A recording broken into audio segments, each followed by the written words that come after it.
On the Black Universe in the Human Foundations of Color by Francois Laruelle. 1. In the foundations of color, vision sees the universe. In the foundations of the universe, it sees man. In the foundations of man, it sees vision. The earth, the world, the universe have to do with man. The earth a little, the world a lot. The universe passionately.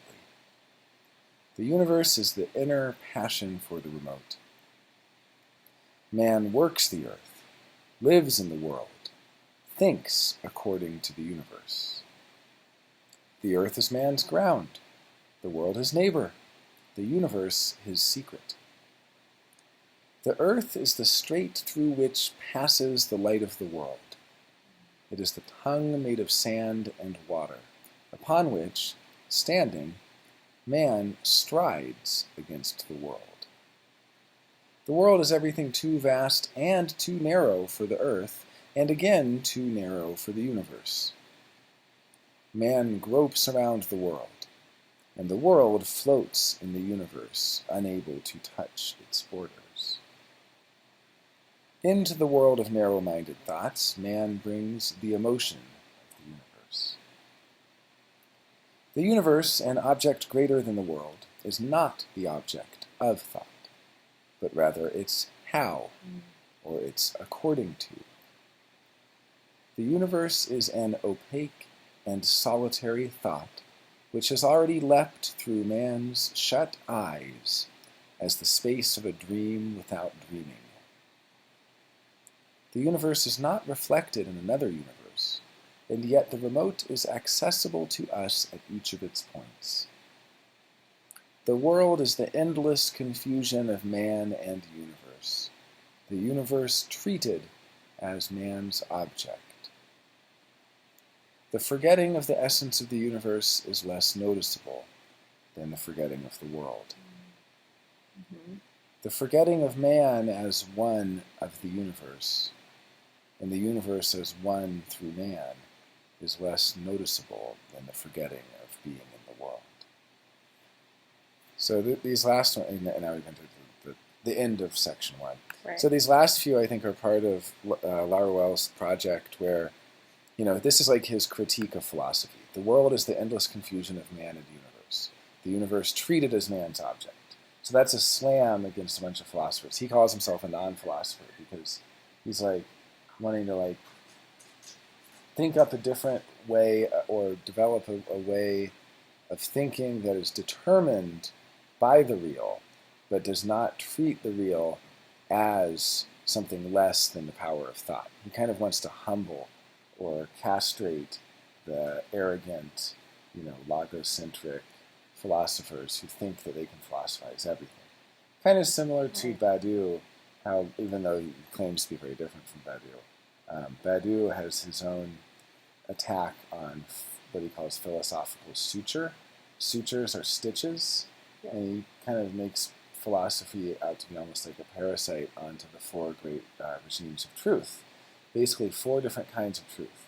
What Badiou says is, when you say something's true or false, you have to know what regime you're in, what mode you're in, what set of rules you're in. And there's 4. And he says there's the truth of art, which is what art can express truth in art, like art that rings true compared to art that rings false.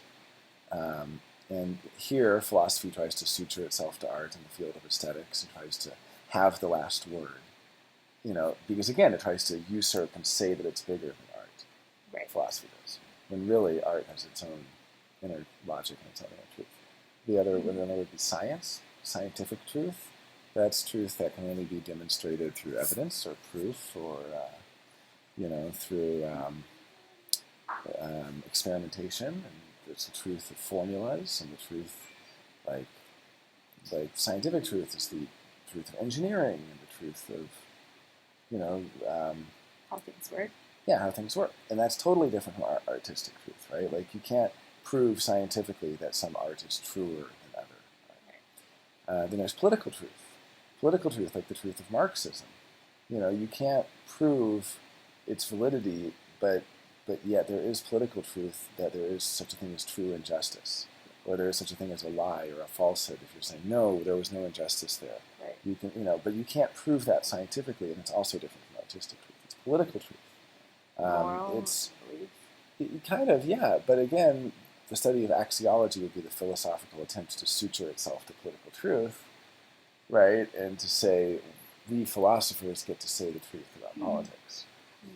And, Badiou is opposed to that because he's saying, no, there's already an internal logic within politics that can, it's kind of like the Slovenian philosopher Alenka Zupančič has a good one where she's kind of riffing on Althusser, who was a philosopher who also wrote a lot about politics. And she says, basically, the yardstick for truth or for validity when it comes to Marxism, and she also talks about psychoanalysis, but just in this case, let's say Marxism, is not objectivity, because the idea of an objectivity is this idea of a neutral view from above, where you could see everything from kind of a God's eye view, and from this neutral position, have some sort of political truth. And she says, no, actually, subjectively engaged subject positions, meaning like certain biased, prejudiced, taking sides, like engaged political stances, are better than others. Mm-hmm. And what yardstick do you use to measure them? Because if you try to remove yourself from the conflict and look at it objectively, objectively, you can't see anything. Yeah. And so she's like, so what you have to do is you still have to judge, though, which political view is better than the other. And her yardstick for judging it is which one reveals conflict and which one dissimulates or hides conflict. And so she says that the ones that reveal antagonisms and conflicts are the good ones. So like a good example of that would be from Zizek's Reality of the Virtual. He talks about how the essential stance of leftists is to see society in terms of antagonism or conflict between the bourgeois and the underclass, conflict between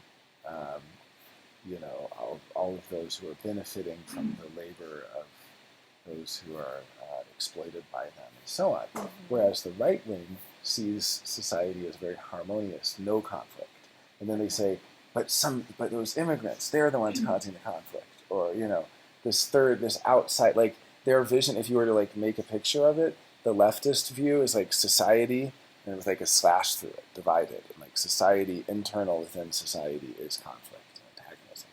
The right-wing fantasy is society totally whole with no conflict. White picket fences, and everybody's happy and harmonious, and everything's great. And then somebody else is outside of society trying to damage it and trying to corrupt it and trying to destroy it. And this doesn't matter if you're talking about the Nazis in World War II or if you're talking about, any right-wing ideology is going to essentially have a scapegoating mechanism that says, we're harmonious here, and outsiders are going to damage us. Mm-hmm. So anyway, this would be another example of how do you determine truth and falsity in politics. The way to really do it is which one truly reveals the disparity and the injustice and so on, versus which one hides it with fantasies of perfect harmony that's interfered with by outside elements. And then the last one is what Badiou calls love. And he says that the truth of love.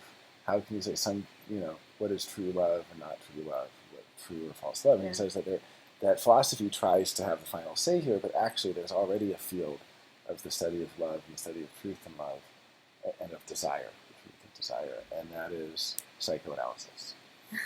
Is the field of, because all we really talk about in therapy is love, is what we love, what we hate, what we desire, what we don't desire. Oh, I'm at this job and I can't stand it. Oh, I'm in this relationship and I can't make it work. I'm full of this desire, but yet, I'm having problems. Or I've lost my desire, I've lost my appetite, I need to recover my appetite, recover my desire, So each of these four regimes, art, science, politics, and love, or the human soul, however you want to look at it, psyche, human soul, these are four different areas where there is such a thing as truth and falsity, and they're all mutually exclusive. Like, you can't scientifically prove true love, and you can't use art to prove a political statement, and you can't, you know what I mean? They're each their own regime. And then philosophy comes along and sutures itself to all four and goes, oh, I'm going to have the last word on this.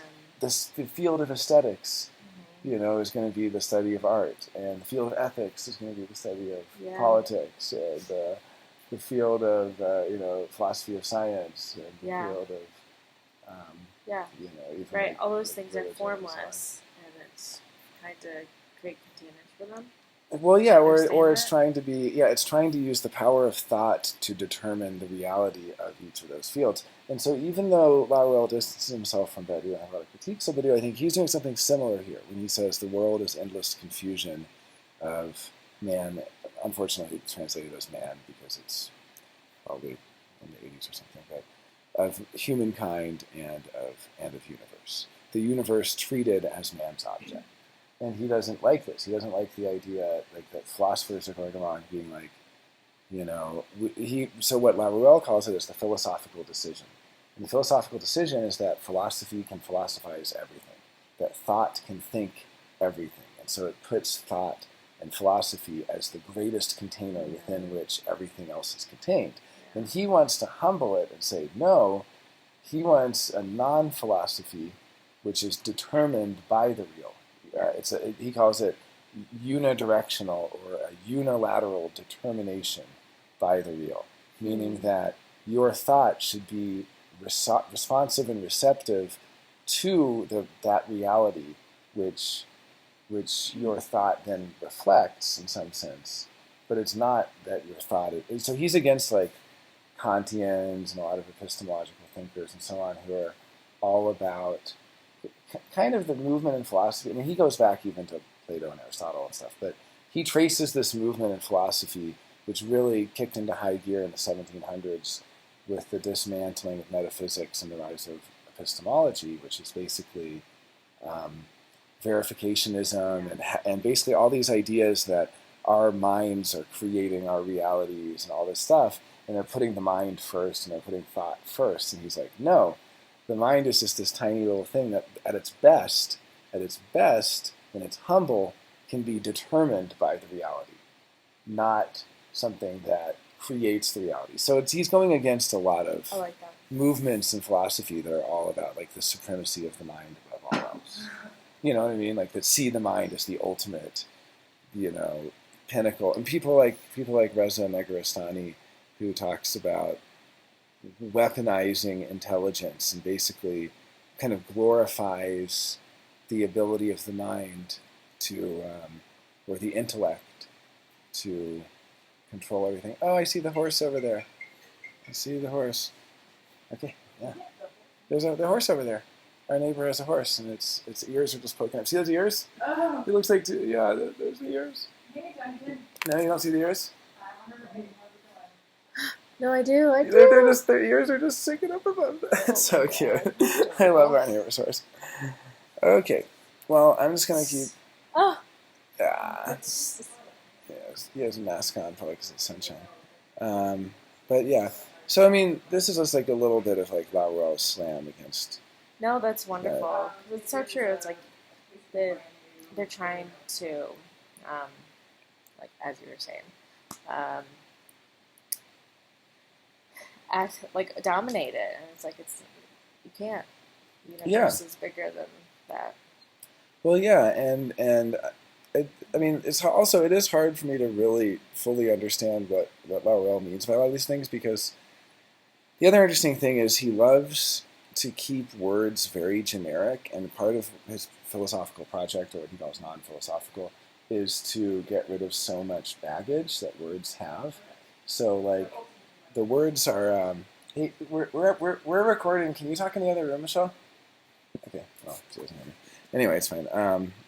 But anyway, so let's like an example, and this is something that I got from Katerina Koletsova, because she's like a incredible Laruelle scholar, and I got to be her TA for a class some years ago, and I really didn't understand Laruelle at all. I mean, I still have a hard time understanding, but I think that's also part of his point, because all of the attempts to understand and to rigidly kind of encode into a system and so on are the efforts of philosophy.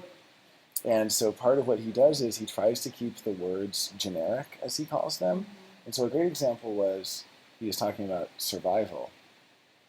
And I started to elaborate it and amplify it, kind of using my Jungian technique of amplifying, of basically trying to find examples or myths or images, really trying to find images that express survival and to compare and contrast these images.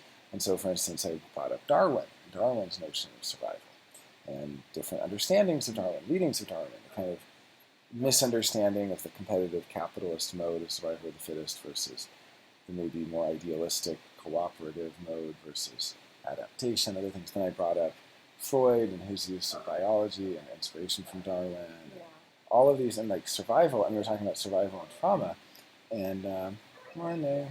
and basically we were talking about all of the survival stuff, and then what Katerina Koltsova said, she said, well, it's none of these things. And I was like, what does it mean? And she said, it means only the word. And the word is an empty, generic, I know. And it was too hot to put back on. Now you can put it back on. Feel free if you want. And so it's like, it's frustrating because he's using these words in such a way that will often like reject any one fixed meaning or baggage around that word or historical understanding of that word. And so he kind of keeps returning to the generic. So anyway, I think we should wrap up soon. I do want to put this one online, so I'm going to just keep reading it, and then since... Can you... Michelle, I'm recording. Can you go in the other room? Okay. Okay. Anyway. Okay. Part 2. Or wait, do you want to read it? Sure. Okay. In the beginning, there is black, man and universe, rather than philosopher and world. Surrounding the philosopher, everything becomes world and light. Surrounding man, everything becomes universe and opacity. Man, who carries away the universe with him, is condemned without knowing why, to the world and to the earth, and neither the world nor the earth can tell him why. He is answered only by the universe, being black and mute. Black is not in the object or the world. It is what man sees in man, and the way in which man sees man. Black is not merely what man sees in man, it is the only color inseparable from the hyper-intelligible expanse of the universe. Solitude of the man without horizon, who sees black in black. The universe is deaf and blind. We can only love it and assist it. Man is the being who assists the universe. Only with eyes closed can we unfold the future, and with eyes open we can conceive to enter it. Light strikes the earth with repeated blows, divides the world infinitely, solicits in vain the invisible universe. The universe was in the world, and the world did not see it. Black, prior to light, is the substance of the universe, what escaped from the world before the world was born into the world. Black is the without ground which fixes light into the remote where man observes it. Here lies the crazy and catatonic light of the world. Man approaches the world only by way of transcendental darkness, into which he never entered and from which he will never leave. A phenomenal blackness entirely fills the essence of man. Because of it, the most ancient stars of the paleocosmos, together with the most venerable stones of the archeo-earth, appear to man as being outside the world, and the world itself appears as outside world.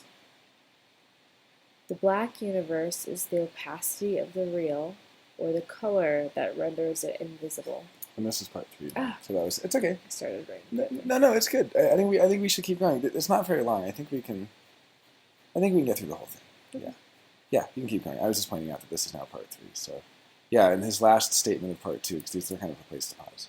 Yeah. A phenomenal blackness entirely fills the essence of man. Because of it, the most ancient stars of the paleocosmos, together with the most venerable stones of the archaeo-earth, appear to man as being outside the world, and the world itself appears as outside the world. Part 3.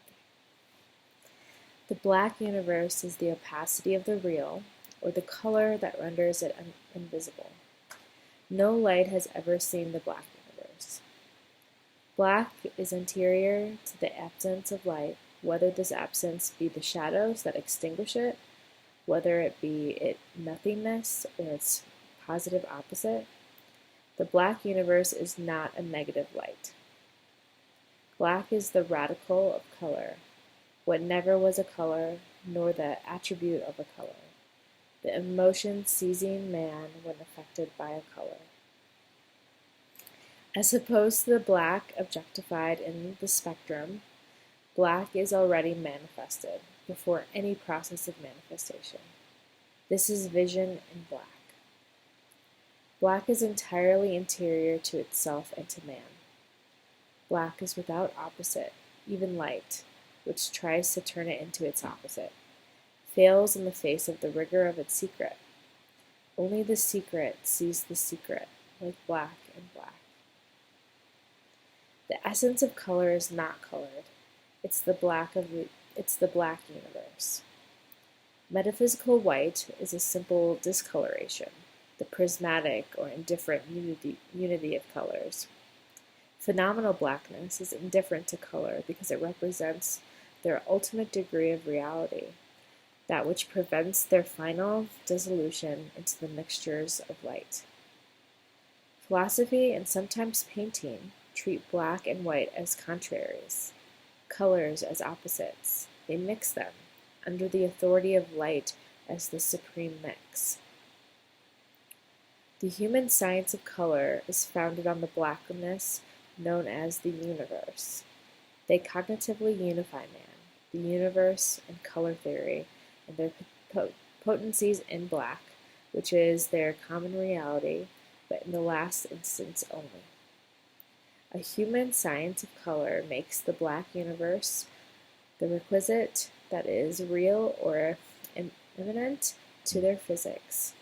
Black is the posture itself of science and of its relation to color. Part 4. Science is a way of thinking in black and white, which studies the light of the cosmos and the color of the world. Black, by way of its posture or its inherence to the real. White, by way of its representation of the real. A way of thinking where white is no longer the opposite of black, but rather its positively discolored reflection. Science is the mode of thought in which black determines, in the last instance, white. The black universe transforms colors without mixing them. It simplifies color in order to bring out the whiteness of understanding in its essence of non-pictorial reflection. Our euchromia, to learn to think from the point of view of black as what determines color in the last instance rather than what limits it. Philosophical technology has been withdrawn mimetically from the world in order to reflect and reproduce it. Such technology is inadequate for thinking the universe. So here again, he's kind of critiquing, philosophy. He's kind of in favor of what he's calling science here. Mm-hmm. We are still postulating that reality is given to us through the paradigm of the world. We perpetuate the inhuman amphibology that confuses the world and the universe. So he's being really critical here. He's not saying this is a good thing. He's just saying most people are still postulating reality is given to us through the paradigm of the world. We believe that reality is horizon and light, aperture and flash, whereas it resembles more the posture of an opaque non-relation to light. When exploring the universal dimension of the cosmic, we remain prisoners of cosmological difference. Our philosophers are children who are afraid of the dark. Philosophy is thinking by way of a generalized black box. It is the effort to fit black into light and to push it back to the rear of the caverns. Yet the cosmological generalization of black does not save it from its status as attribute. Quite the contrary. Black alone is subject and may render manifest the philosophical interlocking of concepts. So you're saying this is a good thing, right? It's the only real subjectivity. Yeah. Like the opacity, the secret within, the phenomenological blackness we have within us, the black of the soul, I mean, the mystery, the secret. It's the only subject. Everything else is an object. Could be equated to like the void? Yeah, I think it's the same kind of idea here. You got something? Yeah. Taking off? Yeah? I knew it was C. Oh, great. So to your Awesome. Well, we only have 3 paragraphs left, so if you want to talk, I can finish the 3 paragraphs. But otherwise, because we're putting this online. This is now video. That's what I was trying to say. We stopped the other one because we ended up getting sidetracked. But we're doing no, it's okay. We're just doing a little YouTube on Laruelle. Can I find it later? Are you Yeah. going to use it? I want to watch it. It might be private. Some of them I put as. I mean, I would share it with you. Some of them I put as private and only send to people. Others I make public. So we'll see. Say hi to C. Yeah, Okay. have fun. Okay. Philosophy is thinking. Oh yeah, we got this. Black alone is subject and may render manifest the philosophical interlocking of concepts. Do not think technology first, rocket and the liftoff of the rocket. Look instead, like in the depths of a closed eye, into the opacity of knowledge where, forming one with it, the rocket passes through infinite distances. Think according to the knowledge that steers the rocket, as if in a dream, heavier and more transparent than the boundless night it penetrates with a silent thunderclap. Think science first. Stop sending your ships through the narrow cosmological corridor. Stop making them climb the extreme walls of the world. Let them jump over the cosmic barrier and enter into the hyperspace of the universe. Cease having them compete with light, for your rockets too can realize the more than psychic postural mutation and shift from light to black universe, which is no longer a color, from cosmic color to postural and subjective black. Let your rockets become subject of the universe and be present at every point of the remote. Simplify color. See black. Think white. See black rather than believe unconscious, and think white rather than believe conscious. See black. Not that all your suns have fallen. They have since reappeared, only slightly dimmer. But black is the color that falls eternally from the universe onto your earth. Bravo. Yeah. So good, right? Yeah. So, okay, everyone. Thanks for watching. That was Francois Laruelle on the Black Universe.